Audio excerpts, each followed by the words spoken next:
Hey, peace family. What's going on? It's Cornez with Too Smart to Be Broke. I want to thank you for coming to the channel.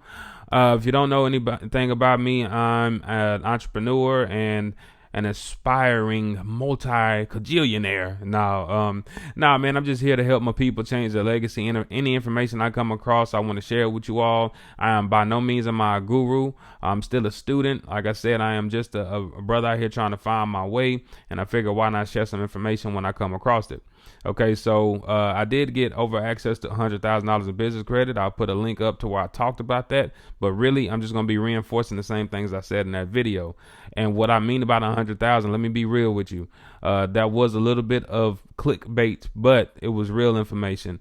I got over 100,000 if you want to include credit cards, lines of credit, store cards, fleet cards, net accounts. That's what I did in totality. So, you know, wasn't a lie, but it was a little clickbaity, I will admit. But it's just the real information. I always tell people, if you want to build business credit as a new business, fix your personal credit. Unless you are making money, making a good amount of money to where your banks can respect that. You've been in business 2 or 3 years with tax returns, profit and loss statements. Then it's going to be hard to go out and get 250, 500,000 plus and be legitimate about it. All right. But with this ebook, or this PDF rather, I would just want to share some tips with you. And I do talk about walking through how to get the Sam's Club, MasterCard, and Store Card a little more in depth, which to my knowledge right now is one of the more easier cards to get with no PG without having a long established history of business credit. So some tips, some tricks. Here we go. Let's get into it. The door to business credit. All right. What is business credit? All right. Business credit is similar to your personal credit. The biggest difference is it's actually based off a employee identification number, or EIN for short. It's the same way that we have a social security number that keeps our credit profile together, pretty much for the individual. Is pretty much what keeps track of your business. So along with how you have a social security number, a name, a birth date, some basic information that makes you to fit your credit profile, then your business address, getting ahead of myself. The EIN number for the business credit has a profile to do the same. All right. How do you use business credit?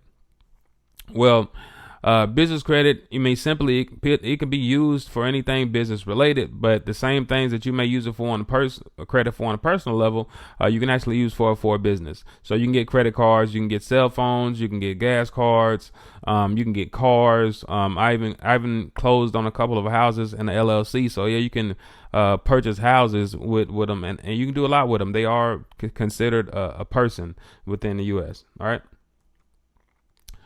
Talked a little bit about that. Here's an example. I just simply explain if a gas station, say, or a store owner, the owner of the store runs out of chips, they then contact ABC Chips. ABC Chips then delivers the chips, but instead of the owner having to pay the total invoice immediately, the chip company may give them an invoice and tell them, hey, you can pay this bill 30 days later. That actually would be considered a net 30, having them receive the product and being invoiced for it before they even pay it. And that is a way to build credit when you're first starting out. Now, let me make this disclaimer. It is good to have a good credit profile, but there are a lot of people that tell you need to build up a bunch of vendors in order to get no personal guarantee business credit. And it doesn't necessarily work like that. While it is good to have net accounts, getting you 200 net 30s will not ensure you to get access to no personal guarantee business credit. And no PG business credit or personal guarantee or personal guarantor, just to throw that out there, if you don't know, is actually when, simply in layman's terms, when you co-sign for the business. Okay, when somebody, the individual actually co-signs for the business, meaning if you apply for something, you get some credit and you default, then it will affect your personal credit, the same as co-signing for somebody or a car. Okay, and I'll put a link up to where I actually talked about personal guarantee and no personal guarantee. Okay, all right. How do you obtain business credit? So structuring and setting up your business to be credible is very important. It's also good to note that I always keep reinforcing get good personal credit. That way, that provides some type of leverage. That's the best leverage that, in my opinion, that someone can do and be in control of themselves instead of have to reach out to somebody else for to get funding. So structuring the business. Let's talk about that. So the foundation of business credit, this is just my opinion on some of this stuff. Now here, an entity such as an LLC or a corporation. You can build business credit with other entities, but those are the main ones if we're just talking about that. Having a business address. Meaning like a brick and mortar, somewhere you're doing business out of, virtual addresses. We'll talk about that. So EIN and a DUNS number. We'll talk about that. Business phone number, business website, business email, business bank account. And you want to have something to leverage. And when I talk about leverage, that's why I throw out that PG, that SSN. There are other ways to leverage. Let's get into it. What is the best entity for business? I'm not a tax accountant or attorney, so make sure that any financial decisions you're making, you contact them. Like I said, I am not an accountant. I'm not here to advise you. I'm just sharing some information with you. Always do your own research and CYA, cover your assets. Consult your attorney, consult your accountant. Okay. So I talked about, LLC or corporation when you're starting off, you can build it with a sole proprietorship, but you will not get access to as much funding because it's really based on the individual. Also, you're going to be held liable for every little single thing. Everything is connected to the social security number. All right. It's connected to the individual. Establishing an entity. Yes, some things you want to consider will be your business name, SIC code, and NAIC codes. So as far as names and industries, I usually just say, hey, try something simple like services or management, the SIC codes and stuff like that. Business management, services, consulting. You want to look up codes and stuff that are going to be actually under that. It just depends on what you're doing actually. But in my opinion, if you're not sure, start there. High risk industries. So some industries, ammunition and weapons, bail bonds, check cashing, financing industries, then they got courier services and different things. These are not to say that you can't get funding for these, even though these are listed as high risk industries. Some places will be less likely to actually lend to these industries. Not to say it's impossible though. Don't think that, but just to say if you're not sure, I probably would probably not do it unless you know somebody in the industry and they can help you out specifically with that. So for me, since I'm in Texas, filing for an LLC, you want to go directly to the Secretary of State, and that's with any state that you're in. The Secretary of State is going to be where you file for the LLC within that state. Something SOS.gov or whatever. It just depends on your state. Okay. In Texas it's $300 and other places it's $40, $50, some places it's $150, but here in Texas it's $300 as of right now in the beginning of 2020. Things tend to change, but as of right now that's what it is. So if you want to start an LLC, you can go just to Secretary of State and straight up do it yourself. They do have places like LegalZoom and some other, I can't think right now, some other actual websites and services that'll do it for you if you don't want to take the time to do it yourself or just contact an attorney. All right. Obtaining a business address. To get the best funding, a business address is typically a commercial place of business, like usually a brick and mortar. But nowadays, a lot of people actually do business from home. Me personally, I like to, so if you can't get a brick and mortar, because brick and mortars can be expensive, something else, the next best step that I actually like is actually getting a shared office space or a co-working space that allows you to have to receive mail there. So that mail unit pretty much makes it look like you have an office there. Okay. So from the shared office space or a co-working space, there's something kind of similar to it called a virtual address. The virtual address is something similar. It allows you to receive mail there and stuff. Some of them actually let you do work there and some of them don't, and they have different rules and restrictions. The two most popular places that I heard to get a virtual address would be Regis and Alliance. I didn't put a link here, but I believe you have Regis and Alliance. Okay. For me, you actually use a residential address to get started. But the issue is, when you get into listing your business online and stuff, it'll pop up on Google, Bing, Yelp, and that's where people will find you at. So if you're comfortable with that, and also some of the creditors will not allow you to have a residential address in order to get approved. So that's just part of the game. Some people say you use UPS and FedEx addresses. In my opinion, I wouldn't recommend that, but the algorithm is always changing. So, do your research. All right. Employee identification number. There actually is, you just go to irs.gov, usually to get the EIN number for your business. I would recommend going between like regular business hours between Monday through Friday. That way you can actually download, print out and download the EIN rather than having it mailed to you and it takes a week or 2 weeks or however long to come. Doesn't make sense to me. Just get up 8 in the morning, 9 in the morning, 10, whatever. Just go online, fill out your information, and then you'll actually be able to get the EIN number for free. It's free. Don't pay for the EIN. Do not pay for the EIN. It is free. Okay. Oh, I didn't mention at the beginning of this, there is a link in the description for this ebook. If you want to just download it and have everything for you. All right. Dun & Bradstreet, or DNB, is one of the most known credit reporting companies for businesses. The number utilized for that profile is often called a DUNS number. Okay. What Dun & Bradstreet is, just like we have Equifax and we have TransUnion, just like we have Experian on the personal side. For business, we have Dun & Bradstreet, we have Business Equifax, and Business Experian, and that's why I call they're your business credit profile. For DUNS, they're internationally, and they keep track from business to business relationships and stuff like that. And simply put, you have a paydex score. That's the name. Pretty much how often do you pay on time. That's the main thing you want to keep in mind when you're actually building business credit. Make payments on time. Don't be late on payments. Okay. So typically, a 80 paydex score is considered to be good, meaning you pay your bills on time. All right.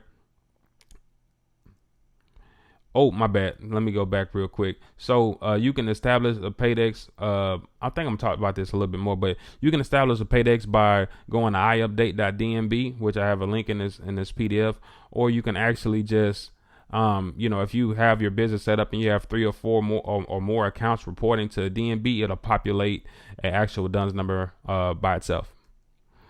Business phone number. So it is important to have an established business phone. You don't want a Google Voice number, or you don't want to be using your personal cell phone. Once again, you want to look like a legitimate businesses. Most businesses have landlines that you can actually contact them via 1-800 number, or whether they're local, depending on what type of business you are. So, keep that in mind. For me, I think, you can go to sites like Ring Central. You can go to sites like Freedom Voice. With Freedom Voice, if you use a local number, I believe that one will get listed. The 800 number, I'm not sure about.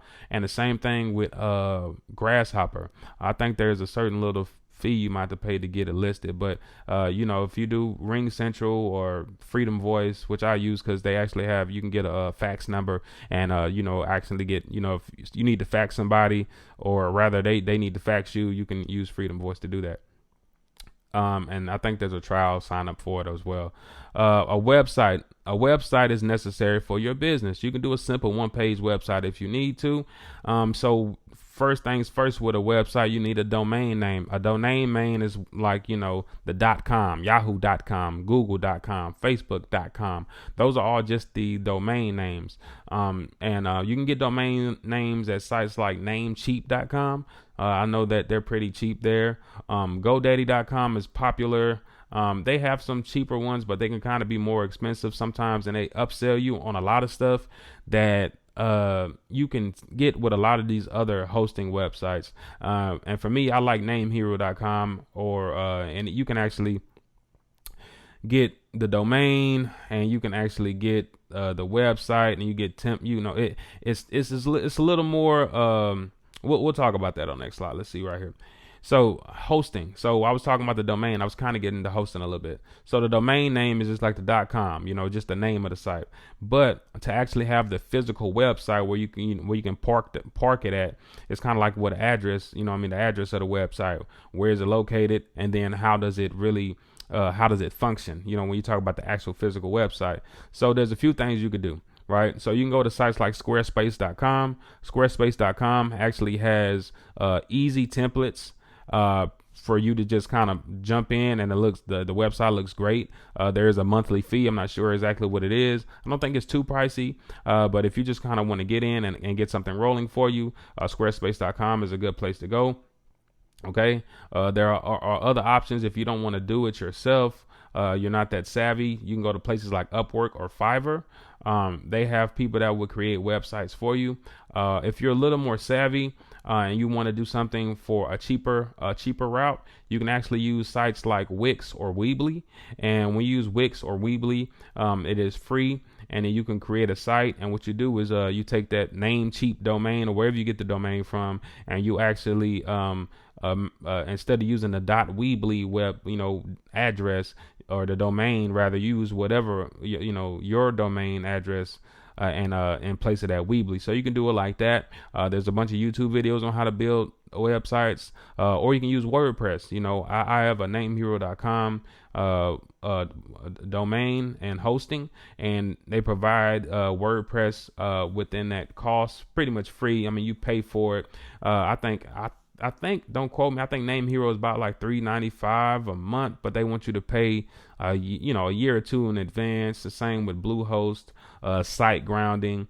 These are 3 places off the top of my head that are pretty good if you want to get a domain and actually learn how to make your own website, or just you can actually get Name Hero, Bluehost, and get somebody else to do it for you. But if you want to go that free route, go to Namecheap and do Wix or Weebly website. And if you kind of don't want to get into the technical aspect of it, just go to squarespace.com. All right.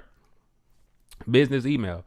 So emails ending in Gmail, Yahoo, or Hotmail are not professional emails. Professional emails can usually be obtained through your domain and hosting providers or your website.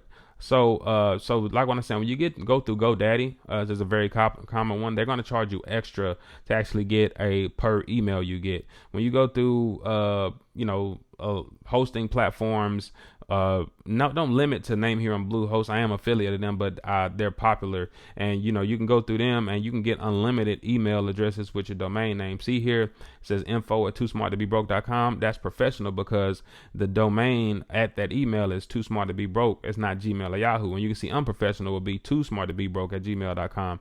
Now, all this information I'm telling you is for when you are applying on applications. You want all this information to be the same because it can appear to be fraud if something is off. So you want to be a legitimate business. I always keep that in mind, being a legitimate business. Okay. So yeah, or you can actually use, back on the email addresses, you can actually use Google Suites. So if you go on Google and Google Suites, I forget what it's called. It's some type of Google admin you can log into based on the domain of your website, and you can actually pay a monthly fee. I think at first I was paying like $7 a month or something. I don't know if it's a year or a month to actually have an email address. Okay. So, you could do that way. If you just kind of have a little one-off email address you want to pay for, and you got a Wix and a Weebly, and you got a Namecheap, and you piecing it together like that, you can that is a method to do that. And I'm sure some other platforms have different things, but just off the top of my head, I know Google Suites is kind of a way to do it. And also your hosting providers, like Name Hero, Bluehost, Site Grounding, and others will actually be able to create as many emails as you want with your domain name. Okay, online presence. So it's important that your business can be found online.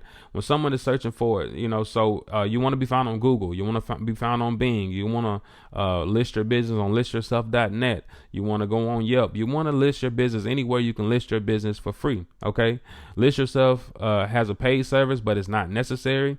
I would say unless you get one of those 1-800 numbers from Grasshopper or the 1-800 number from Freedom Boys, then you may have to use the paid service to get it listed. All right. But if not, then a lot of Ring Central or using a local number on Freedom Voice, you should be able to get listed. Now with Google, I remember that Google's actually sends something, Google Business. You got to, list yourself a Google Business, and actually will send something to your business address. And then you have to log in and enter that PIN code for for them to actually verify your business address. So do the same with Bing, and then do your list of stuff. So all these things, it might take a week or two or something, take a little time for it to register. But after you go through Google, you go through Bing, and you do all that, you got your business phone number, call your area code or wherever, 1-800 whatever 555-1212. And if you ask for the city and the state of your business, and then you ask for your business, it'll act. If it's successful, the operator will start connecting it, and that's how you know that your business has been listed on 411. Business bank account. So I don't know why this is here, but it's kind of like one of those things. So as soon as you get an LLC and you get your EIN number, you can go open up that business bank account. And that's really where the game starts for you to getting in the banking system and your business creating an actual bank rating.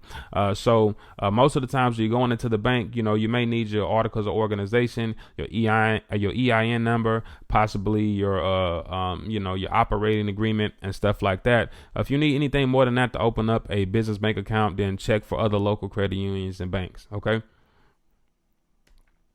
Leverage to get funding. This is where I talk about leverage. Getting funding for your business requires some sort of leverage. The most common leverage will be a personal guarantor, PG. This is when an individual leverages personal credit to get funding and will be held accountable if the business defaults on any payments, similar to co-signing for another person's credit. Many people do not like to do this because it puts liability on the individual. So let me share something with you, family.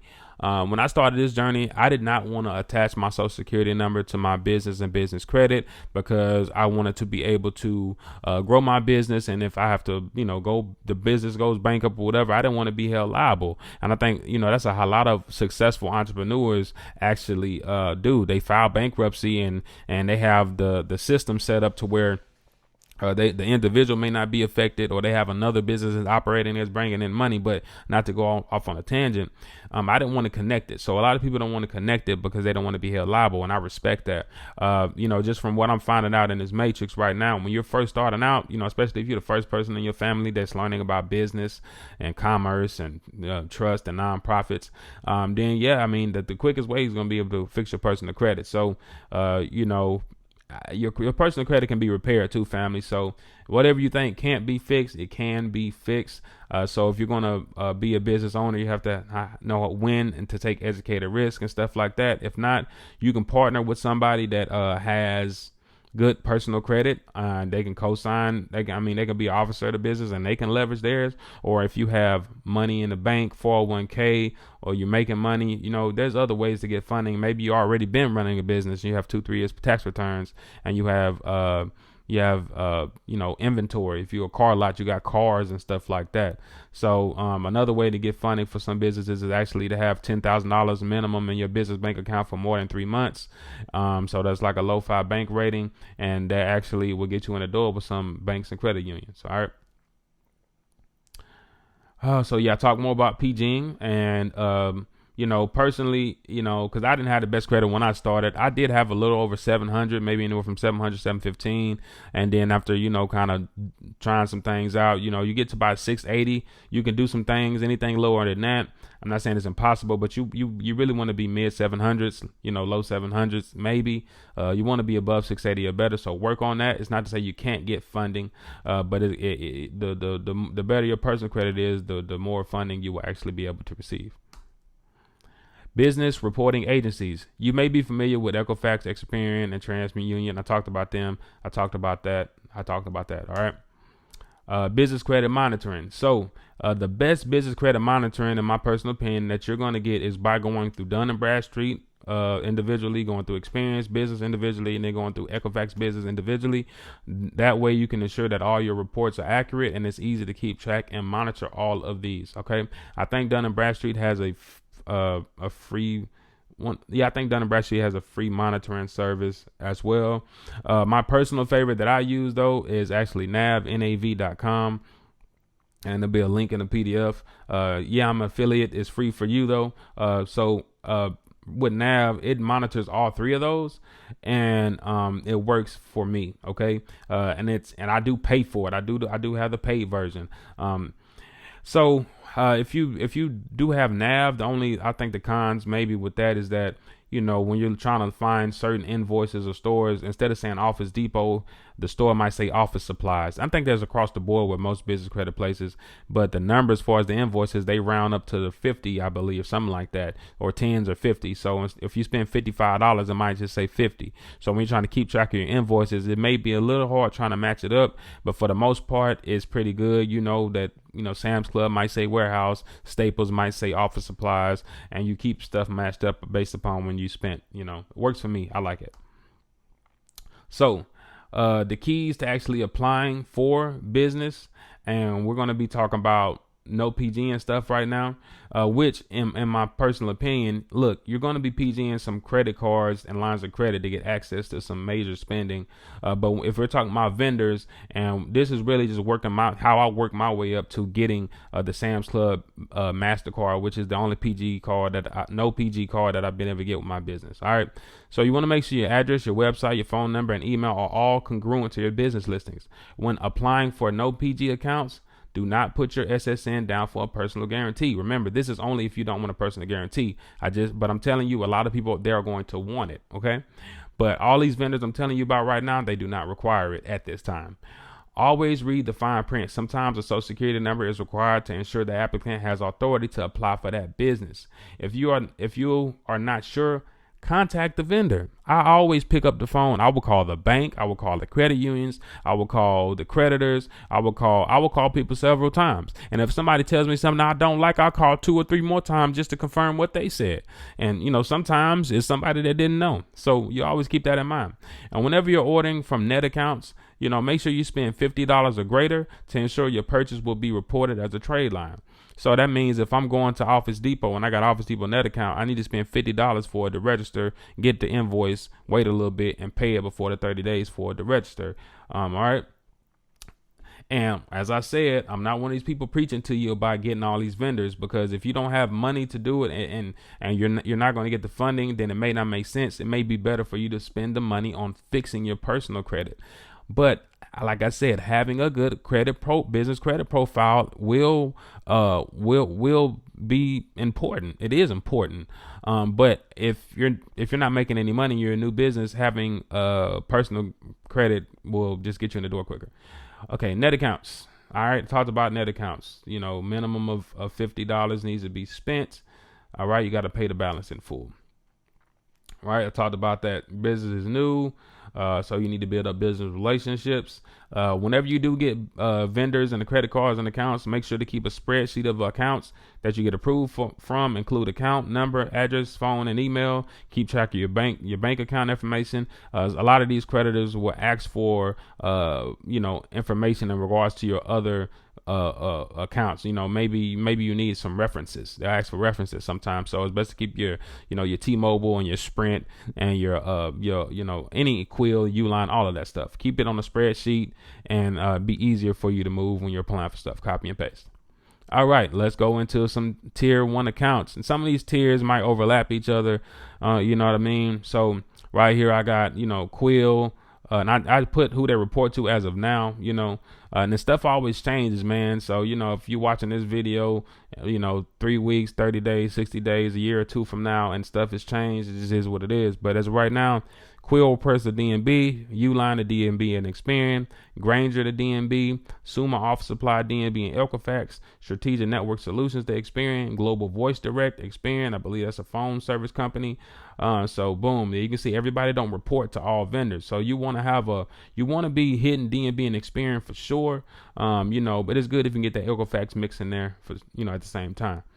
All right, so after your business get approved for 3 to 5 accounts and the reports, you can generally move to the next tier, but it might take anywhere from 30 days, 45 days, for it to report, 90 days. It might take that for some creditors to report. So like I said, keeping track of your score is important. I think DNB has a free monitoring service as well. I tend to use Nav, and I can, at least you'll be able to minimally monitor when something populates on one of your credit profiles. All right. So some tier 2 net accounts. Really, you can probably get some of these off, out the back, but I would do the other ones first. So Advanced Auto Parts with DNB, Office Depot, DNB and Experian. Laughlin Associates, Experian and Equifax, Staples, Business Advantage.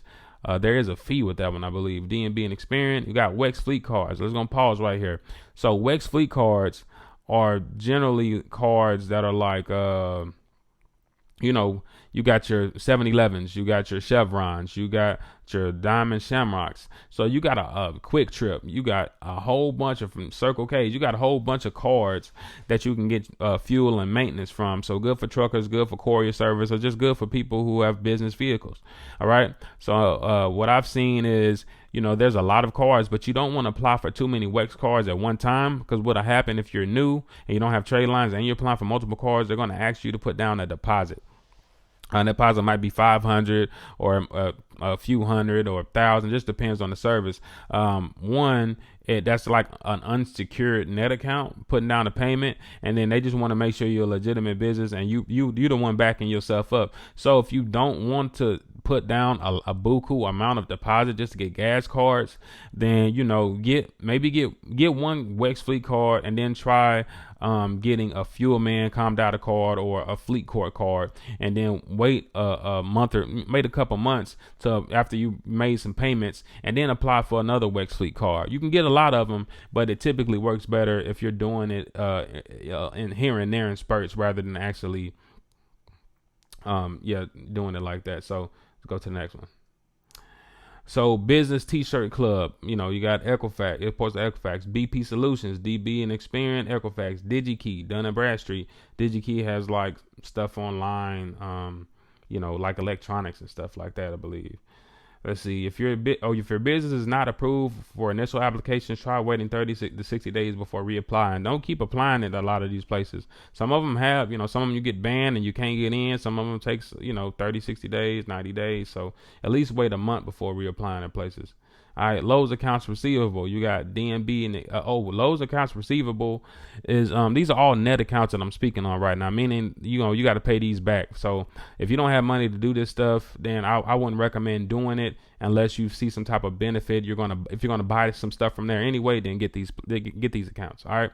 So Lowe's accounts receivable, DNB and Experian, that's the black and yellow card. You actually get like a 5 or a 10% discount from Lowe's, maybe like 5%. Amazon Net 55, I love Amazon Net 55 because you can get anything off of Amazon, and it reports to DNB and Equifax. All right. So Platt, PLATT, DNB and Experian, Sunbelt Rentals, DNB and Experian, HD Supply, DNB and Equifax. I had to jump on the phone with HD Supply to verify my business, so on and so forth, and to actually get, sometimes you got to jump on the phone to after your credit gets better for them to rerun it and stuff like that. So don't ever be afraid to submit your DUNS number to people, to give them the proper information and make sure everything is on the up and up. Sometimes you get denied, and whenever you can talk to somebody, be genuine, be assertive, but be genuine, be nice, to understand what they're doing for you, because a lot of times I got accounts open just from talking to people on the phone and kind of pressing the issue like, hey, I got my DUNS number, I don't know what's going on here, I have several accounts reporting, I just kind of want to see what's going on, or if there's anything that I could do to get this account open. All right. Arizona Art Supply, DNB, Equifax, and Experian, free business credit monitoring below. Yeah, I'm plugging that. Okay. All right, so let's get to it. Revolving accounts. Revolving accounts is when the credit account actually has a balance, and you don't have to pay the whole thing off. You can make minimum payments, so you're able to actually use more of that credit. And with business credit, keep in mind the utilization is not a big deal. It's more important to make payments on time.